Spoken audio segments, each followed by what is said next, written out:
C'est un projet qui est sur la table depuis des années maintenant.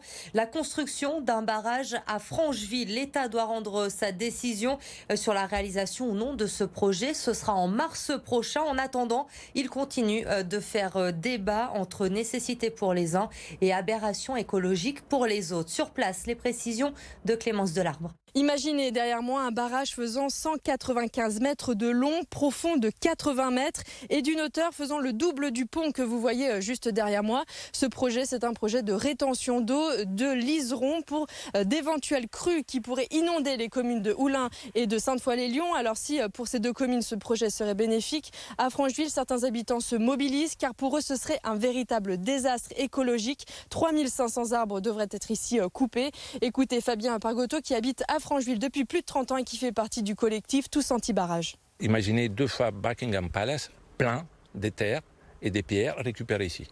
Bien évidemment, en coupant tous les arbres qui sont au-dessus. Il faudra 130 ans avant de recréer ailleurs la qualité environnementale ici. Ce projet, cela fait 20 ans qu'il est sur la table, mais l'État a cette fois donné une deadline. D'ici mars 2022, une décision définitive devra être prise.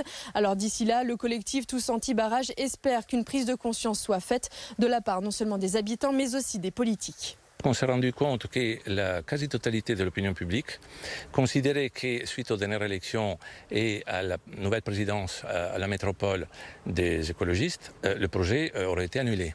Eh bien non, je pense qu'il y a le bon sens, l'environnement doit être protégé et plutôt que faire des grands plans pour la planète, il faut commencer déjà dans nos communes. Des concertations vont débuter dès la rentrée. Si ce projet devait se faire, il coûterait 10 millions d'euros. Nous avons essayé de joindre la métropole pour avoir son avis sur le projet. Elle n'a pas répondu à nos sollicitations.